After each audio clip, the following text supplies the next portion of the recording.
Sir, I must appreciate your endeavor for offering this opportunity to ventilate our views on the constitutional दिवस, संविधान दिवस। लेकिन बात यह सर, कहे तो जाते हैं 75 साल, लेकिन जब तक मेरा जानकारी है, सबसे पहले जो कॉन्स्टिट्यूशन असेंबली की सभा हुई थी वो 1946 में, और 1949 26 नवंबर में ये अडॉप्ट हुई थी, और 1950 26 जनवरी ये चालू हुई थी हमारे संविधान इस देश में। लेकिन आप कहां से 75 साल के अमृतकाल ये लाया गया, ये मुझे समझ में नहीं आते हैं। सर, सही मायनों में जब ये सदन ये खबर मिल रहे हैं कि आज ये सदन की अंतिम दिवस है, तो सही मायनों में भावुक तो होना स्वाभाविक है। कितने सारे विद्वजनों ने, ज्ञानियों ने, पंडितों ने और देश प्रेमी ने हमारे ये सदन, उसके साथ साथ हमारा संविधान और ये देश की लोकतंत्र की रक्षा करने के लिए न जाने कितने योगदान किए होंगे। बहुत सारे हमारे पूर्वजों ने ये दुनिया छोड़ के चले गए, उनका याद हम करते रहेंगे। जिंदगी में ये सदन जरूर कहेगी कि जिंदगी में कितने दोस्त आए और कितने बिखर गए। किसी ने 2 रोज के लिए आए, तो किसी ने चलते ही सांस भर लिए, पर जिंदगी की दूसरा नाम है दरिया, वो तो बस बहते रहेंगे, चाहे रास्ते में फूल गिरे या पत्थर। उसी तरह हमारी ये सदन की कारवां ये भी चलते आ रहे हैं और आज भी ये चल रहे हैं। Sir, today I may come to that conclusion that this is the last day. Naturally, we are all present here to bid the adieu of our old building. Our magnificent building today singing a swan song, because tomorrow onward we will be shifting to a new parliamentary edifice. Sir, मैं शुरू में ये कहना चाहते हैं, मैं ज्यादा समय तो नहीं है हम लोगों के लिए, कि जब संसद में संविधान की चर्चा हो, लोकतंत्र की चर्चा हो, तो हमारे पंडित नेहरू जी और बाबा साहेब अम्बेडकर, नेहरू जी तो आर्किटेक्ट ऑफ मॉडर्न इंडिया कहते थे, बाबा साहेब अम्बेडकर को हम फादर ऑफ द कॉन्स्टिट्यूशन मान्यता देते हैं। अच्छा लगा कि आज नेहरू जी के बारे में हमें भी मौका मिलेगा ये सदन में बात रखने की। तो शुरुआत में मैं ये कहना चाहते हैं sir, architect of modern India Nehru had said, parliamentary democracy demands many virtues. It demands, of course, ability. It demands a certain devotion to work, but it demands also a large measure of cooperation, of self-discipline, of restraint. We know very well that there are not many countries in the world where it functions successfully. I think it may be said without any partiality that it has functioned with large measure of success in the country. Why? Not so because we, the members of this House, are exemplars of wisdom, but I think because of the background of our country and because our people have the spirit of democracy in them.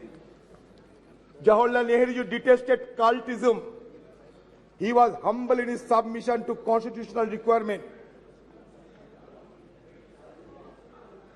In an interview with Mr. P.K. Karanjia, he specifically mentioned, "You were wrong in using words like the Nehru epoch or Nehru policy." Though he enjoyed massive majority in the parliament, he was tireless in listening opposition voice and never mock, deflect, pontificate when answering questions asked of him. He never believed in steamrolling the opposition and given due respect to feeling and sentiments of the opposition member. It is significant to note that it was during his tenure the parliament ran smoothly.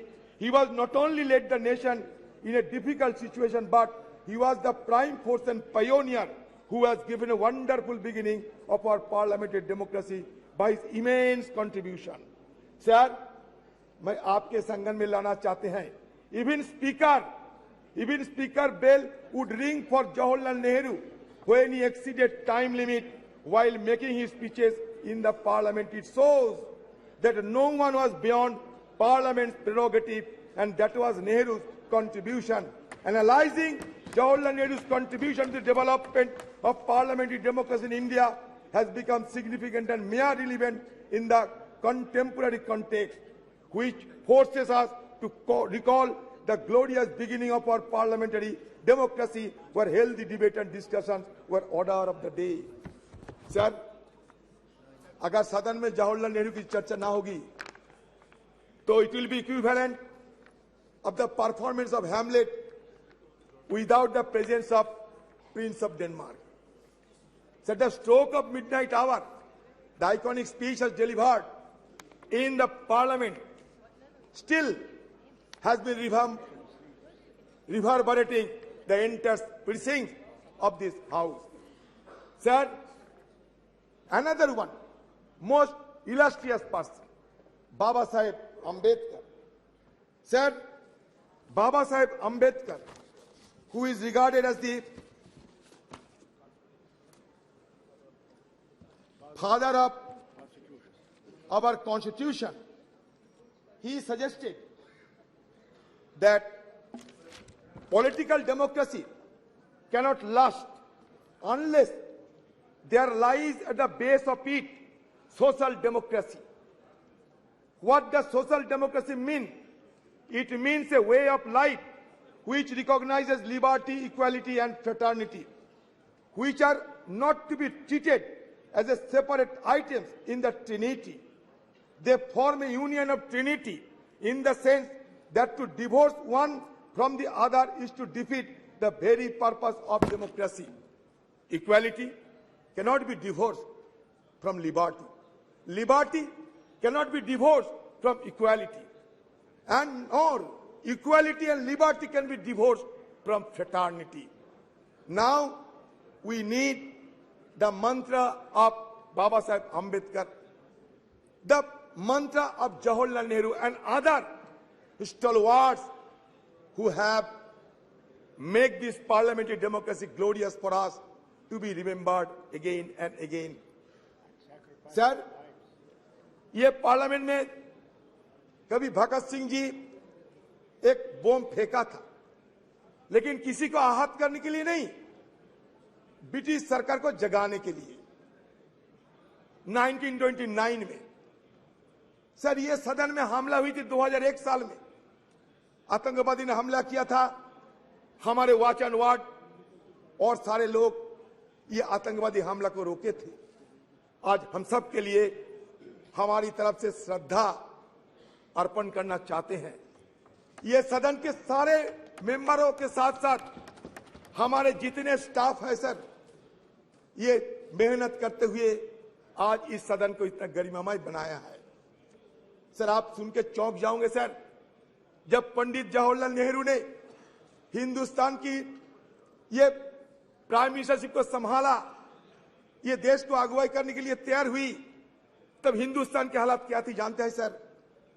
हमारे आयु थी महज 32 साल, हमारा साक्षरता थी महज 12%।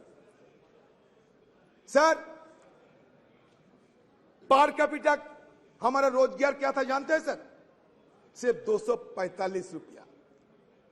आप सोचिए, एक तरफ अकाल, विभाजन, पाकिस्तान और हिंदुस्तान का बंटवारा, लाखों की तादाद के लोगों को जान गंवाने पड़े, सारे देश में तही तही मच गई थी। उसी कठिन हालत में जवाहरलाल नेहरू साहब को ये सरकार को संभालने पड़ी। और उस समय की हमारे आर्थिक हाल को भी अब देखिए कि रोजाना हमारी देश की हर व्यक्ति को रोजगार की से 245 रुपया। सर, आज 14-15 साल तक ये देश की हर व्यक्ति की रोजगार बढ़ाया गया था 72,000 रुपया, अभी उससे और बड़े होंगे। तो इसका मतलब किस जगह से उन्होंने शुरू किया था और किस जगह पहुंचे। इसीलिए उन्होंने कहा था उसी दिन कि long years ago we made tryst with destiny and the time comes when we will redeem our pledge. सिर्फ जवाहरलाल नेहरू नहीं, उस कॉन्स्टिट्यूएंट असेंबली में जितने लोग थे सारे ने ये शपथ ली थी कि हम देश को आगे बढ़ाएंगे, और देश आगे बढ़ते बढ़ते यहां तक पहुंचे। सर, चंद्रयान की बात हो रहे थे, आपको जानकारी देना चाहते हैं, 1946 में हमारे देश की आजादी के पहले ये नेहरू जी के नेतृत्व में एटॉमिक रिसर्च कमेटी बनाया गया था। 1948 से हमारे देश में ये नेहरू जी के नेतृत्व में हम सिर्फ आज की मॉडर्न टेक्नोलॉजी और आज की साइंस विज्ञान की तरफ हम आगे निकलते हुए हमें ये देश के लिए क्या किया सर, ये देश के लिए बनाया इसरो। विक्रम भाई साराभाई की अगुवाई में, नेहरू जी के दर्शन से ये इसरो बने, आज नहीं 1964 में। और हमारे देश में 1975 में आर्यभट्ट हम लोग सैटेलाइट आसमान में भेजा था। लेकिन आज इसरो को हम क्या कहेंगे, Indian institute of space research कहेंगे, और क्या कहेंगे पता नहीं, कहां से लाए गए भारत और इंडिया, तरह तरह की बातें। सर मैं दोबारा ये सरकार को ये जरूर ये कहना चाहते हैं सर, नहीं ये तर्क नहीं, इसरो की बात कहते हैं। सर आपको संगन में ये भी लेना चाहते हैं सर आपकी संगन में ये भी लेना चाहते हैं कि on the above of independence the constitution assembly met at 11 PM with President Rajendra Prasad in the chair. Sucheta Kripalini, a member from Uttar Pradesh, sang the first verse of Bande Mataram to mark the opening of special session. Prime Minister Jawaharlal Nehru delivered his famous Trees to Destiny speech. Sir, Speaker Mabalankar announced, sir, सुन लीजिए sir, Speaker Mabalankar announced the death of Mahatma Gandhi at a sitting of the Lok Sabha on February 2, 1948. उन्होंने क्या कहा था जानते हैं? We are meeting today under the shadow of double calamity. The sad demise of the tallest man of our age, who has led us from slavery to independence, and reappearance of the cult of political violence in our country. Mabalankar said, a glory that was said by Mabalankar ji. What Nehru ji uttered, a glory has departed, and the sun that warmed and brightened our life has set, and we shiver in the cold and dark. Sir, सदन में चर्चा होगा, वो भी स्वतंत्र की मुद्दे पे, हमारे कॉन्स्टिट्यूशन की मुद्दे पे, और महात्मा गांधी जी के नाम की जिक्र नहीं होने से तो अच्छा नहीं लगता है सर हमें वाजपेयी जी को भी बहुत श्रद्धा करते थे, अभी भी करते हैं सर। उन्होंने दिखाया ताकत। 1974 में इंदिरा जी पोखरान में एटॉमिक एक्सप्लोजन किए थे सर। उस समय से विदेशों की ताकतों ने हमें कमजोर करने के लिए हर संभव प्रयास की। लेकिन अटल जी रुके नहीं। नरसिम्हा राव की जमाने में भी ये न्यूक्लियर एक्सप्लोजन करने के लिए सोचा गए थे, लेकिन इसको साकार किया अटल बिहारी वाजपेयी जी ने, और उसके साथ साथ ये भी संदेश दिया देश सारे दुनिया को कि नो फास्ट यूज पॉलिसी हम अपना रहे हैं। सर, उसके पहले हमारे खिलाफ सारे पाबंदी लगाए रहे थे, उसको हटाने के काम किसने किया था? हमारे मनमोहन सिंह जी, जिसको कहते थे कि मौन रहते हैं, उन्होंने मौन नहीं रही। जब G20 की सम्मेलन हुआ करते थे उस समय भी उन्होंने कहा ये अच्छा है हमारे देश के लिए। वो मौन नहीं थी, लेकिन बात कम करते थे और काम ज्यादा करते थी। फर्क यही है। Sir, Indo US nuclear deal किसकी अगुवाई में हुई बताइए? सर, इसी सदन में इस चेयर में बैठा होते हुए सोमनाथ चटर्जी साहब देश के लिए वो इंडो यूएस न्यूक्लियर बिल को समर्थन किया और अपने पार्टी को नकार दिए थे। तो ये उदाहरण है। तो ये इंडो यूएस न्यूक्लियर डील अगर नहीं होते तो आज अमेरिका देश हमारे साथ इतना जुड़ाव ना दिखाते। ये भी हमें विचार करना पड़ेगा। सर, इस सदन में सर 1951 में रिप्रेजेंटेशन ऑफ पीपल्स एक्ट पारित हुई थी to ensure that people are given the right to vote. अगर वोट देने के अधिकार ना होते तो आज बाकी बात करने की हमें गुंजाइश ना मिलते। सर, दूसरा essential commodities act 1955, a law that has helped the government regulate the production, supply and distribution of essential commodities such as drugs, oil, kerosene, coal, iron, steel, pulses. Sir, तीसरा क्या हुआ? Green revolution in India 1967। 4, nationalization of bank. 14 banks were nationalized which enhanced banking infrastructure and services and created provision of cheaper credit to farmers. बता दे sir, 1974 में atomic जब explosion हुई थी ना, हमारे प्रधानमंत्री उस समय रही थी स्वर्गीय इंदिरा गांधी जी। ये भी आपको याद दिलाते हैं। इंफॉर्मेशन टेक्नोलॉजी जब हुई थी हमारे देश में क्रांति के स्वरूप से, एक क्रांति के रूप से, हमारे स्वर्गीय राजीव गांधी जी। अब तो हम डिजिटल इंडिया की बात करते हैं। शुरुआत हमारे स्वर्गीय राजीव जी ने किए थे। शायद हम सबको ये याद में रखना चाहिए। सी डॉट से लेकर आज आर्टिफिशियल इंटेलिजेंस, जितने भी एवोल्यूशन होते हैं, इसका पीछे क्या इतिहास है, इसको हमें ध्यान में रखना चाहिए। हिस्ट्री को हम भूलना नहीं चाहिए। History is the remembrance of the past. It transmits from generation to generation. अगर हिस्ट्री को हम कैंसिल चेक नहीं बता सकते, history could not be treated as a cancel cheque, rather it should be treated as a promissory note in future. And now whatever cash in hand, we should spend it wisely. That should be the agenda of any government. Sir, Anti-Defection Law 1985 और एक क्रांतिकारी, Child Labor Act 1986, the Scheduled Caste and Tribes Prevention of Atrocities Act 1989 to prevent atrocities against members of Scheduled Caste and Scheduled Tribe. Sir, panchayat raj institution act, ये और एक क्रांतिकारी act है। ये enacted in 1992। This act aim to decentralise power and ensures local self government, enhancing grassroot democracy. Sir, आज देश में 3 सरकार है, केंद्र की सरकार, सूबे की सरकार, ग्राम की सरकार, लोकल सरकार। ये क्रांति, it was a social revolution and that social revolution occurred without shedding even a drop of blood. That is the significant achievement of our former government under Rajiv Gandhi ji.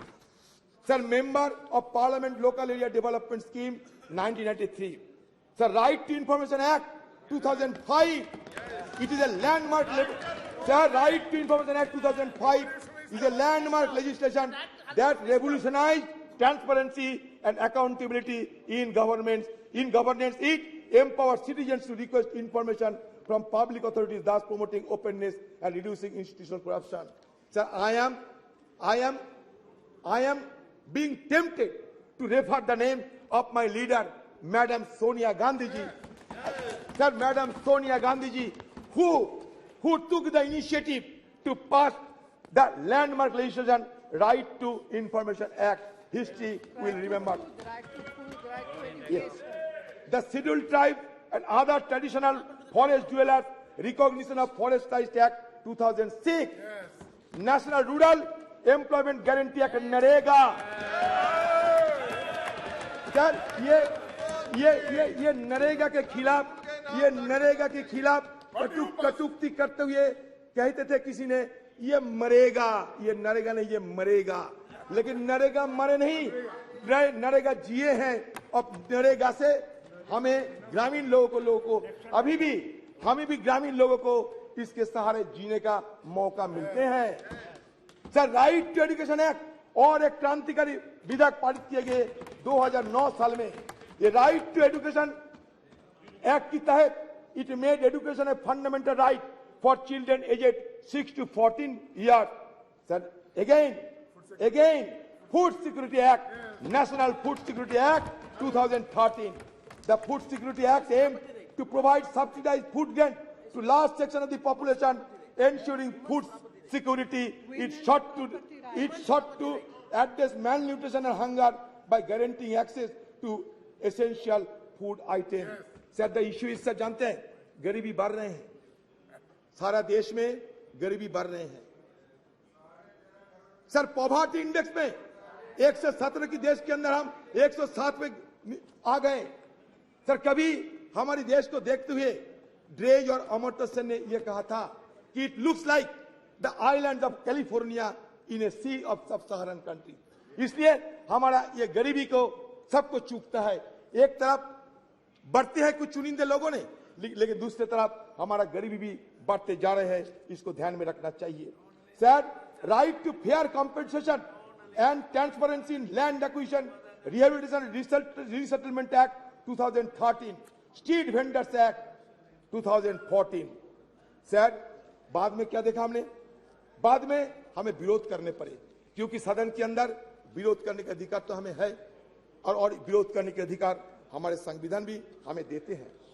Sir, US nuclear deal जब चर्चा होते थे, जब vote of confidence हुआ था इस सदन में, तो कौन सा पार्टी कौन सा पक्ष में थे, शायद आपसे ज्यादा जानकारी है। मैं आज इसी शुभ एक अवसर पर किसी को और नहीं बोलना चाहते, लेकिन sir, demonetization of currency note in 2016 हमने विरोध किया।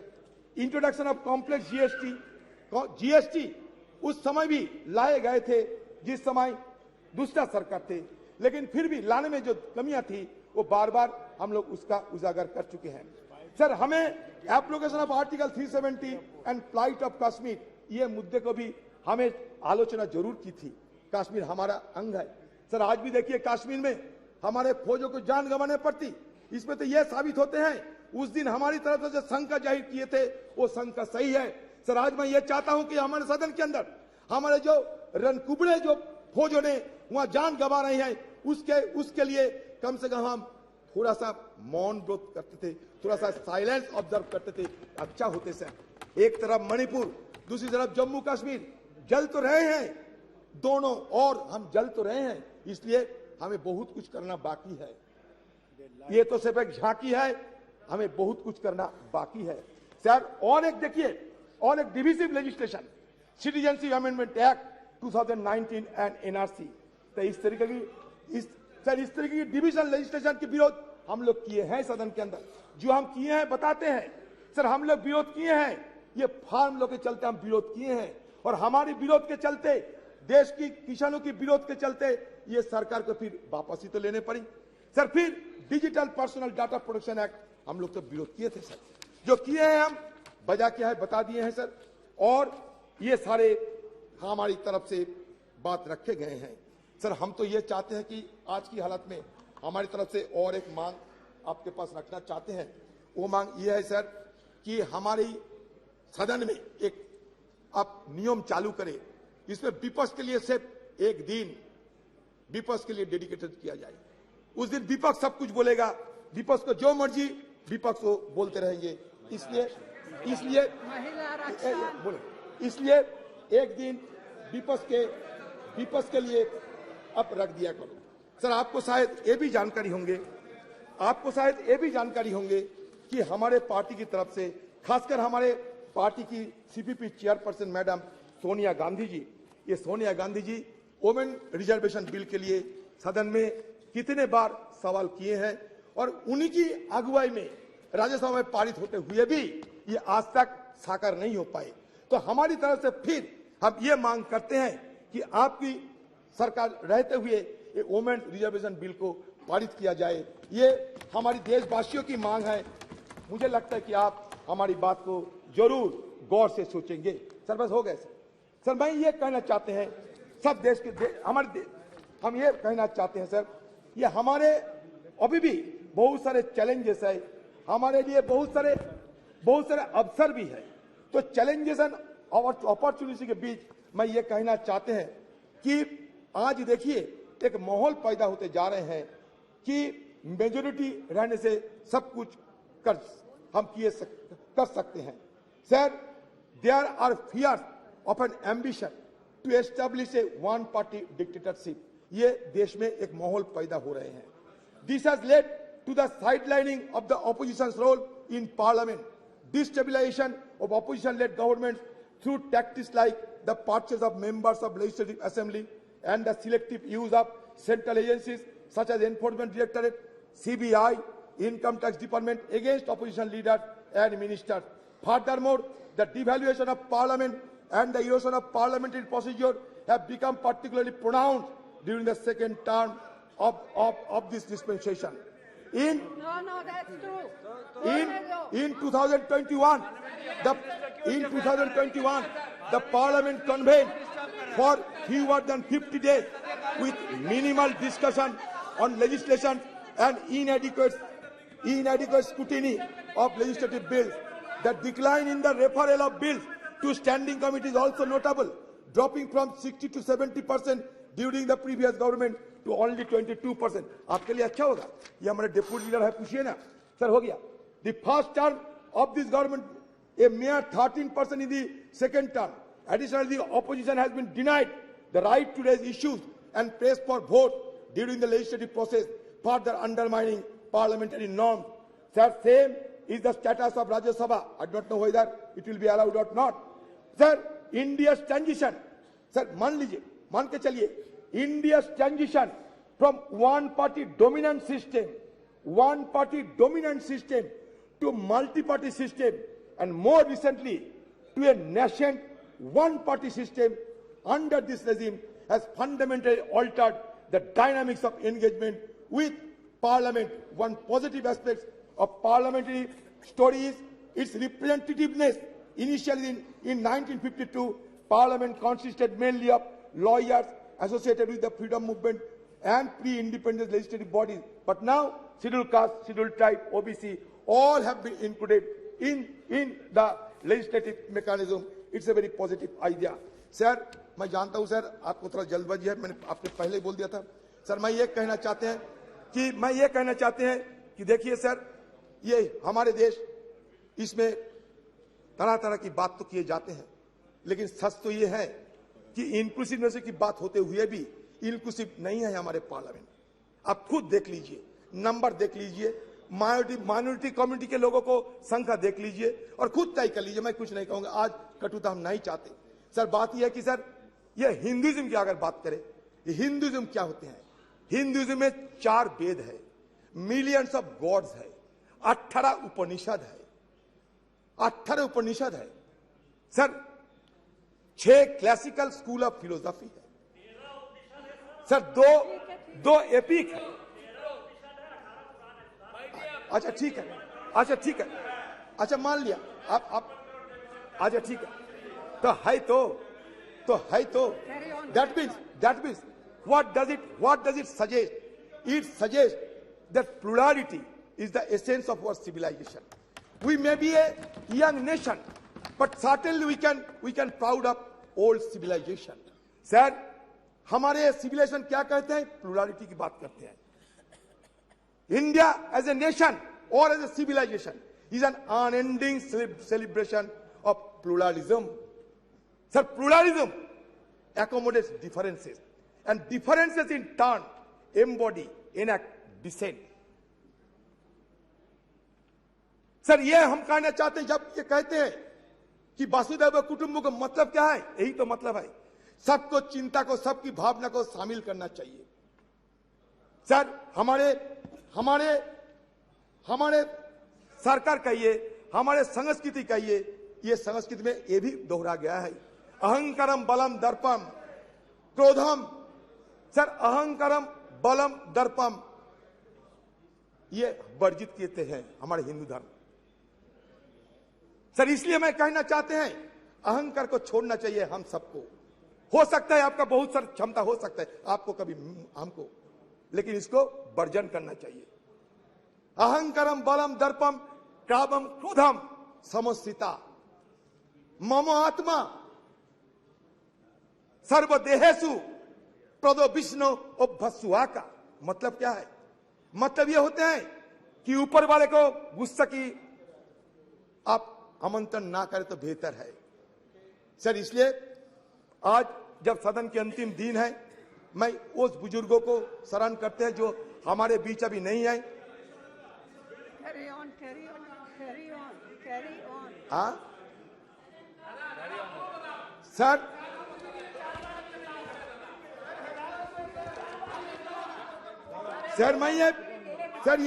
मैं और एक बात रखना चाहते हैं सर बस लास्ट बात सर मेरा। देखिए सर, हम सब ये हमें भुगतना पड़ता है सर इसके लिए, इसलिए मैं रखना चाहते हैं आपकी निगाहों में। सर ये कहता है कि फ्रीडम ऑफ एक्सप्रेशन, ये मान के अब सुन लीजिए sir, it is perhaps the most fundamental parliamentary right of A member of parliament. Every member is entitled to freely and fearlessly express himself on the floor of the House, inter alia on burning issues of the day and matters of urgent public importance. If a member fails to do so under one of the available procedural devices, he often takes recourse to what has come to be known as zero hour. While unparliamentary or objectionable expression may be expunged from the proceedings of the two houses of parliament by the respective presiding officer under the existing rules, shutting off or blinding the proceedings of any house under the presiding officer's direction, that nothing of what is said without his permission would go on record, may be questionable desirability, in as much as in that case the reports of the proceedings cannot really be regarded anymore as a faithful record of all that happened. This applies equally well to the expurgated and edited version of the selected proceedings that may be telecast. In any case, when the question hour or any other part of the proceeding is telecast live, how can the presiding officer expansion orders operate? Sir इसलिए हम चाहते हैं कि हमारे अधिकार को ये दे जाना चाहिए। सर हम चाहते हैं कि सदन की जो गरिमा, वो गरिमा बरकरार रही है। सर आज स्पेशल सेशन है, ये नॉर्मल सेशन है, क्या है किसी को पता नहीं। हमें बाहर से मीडिया वालों के हवाले से पता चलता कि स्पेशल सेशन है या नहीं। सर जब मिडनाइट सेशन होते हैं, जैसे कि आजादी के दिन हुई थी 14-15 अगस्त, वैसा मिडनाइट उसमें चर्चा नहीं होते। जैसे कि जीएसटी के लिए नरेंद्र मोदी जी किए थे, चर्चा नहीं होते, लेकिन बाकी स्पेशल सेशन में चर्चा होते। लेकिन इसके साथ साथ बाकी लेजिस्लेशन नहीं जा सकते। लेकिन यहाँ 8-9 सारे मुद्दे को आप शामिल किए हैं। पता नहीं इस तरीके की कैसे आप सदन को गरिमा को बरकरार रखेंगे। क्वेश्चन आवर में हमें शामिल होने का मौका नहीं है, जीरो आवर उठाने का मौका नहीं है, फिर आप कहते हैं कि गणतंत्र की गरिमा को बजाय रखना चाहिए। सर ओल्ड से न्यू हम जाते हैं, ओल्ड को हम भूलना नहीं चाहते। Old is always gold. Sir there is a saying that old horse is best to ride, old horse is best to ride. Accordingly old house is best to बस। हम नया सदन में जाएंगे लेकिन पुराने को याद में रखेंगे। सर फिर एक बार कहना चाहते हैं, हमारे राजेश खन्ना जी बाबू मोशाई एक पिक्चर थे, उसमें कहा था जिंदगी बड़ी होना चाहिए, लंबी नहीं। हम रहे या ना रहे, लेकिन आज सदन के अंदर हम जो करते जा रहे हैं, अगले दिन हमारा पीढ़ियों ने इसको याद रखेंगे। इसलिए जिंदगी बड़ी होना चाहिए, लंबी नहीं। ये बात कहते हुए मैं अपना बात समाप्त करता हूं।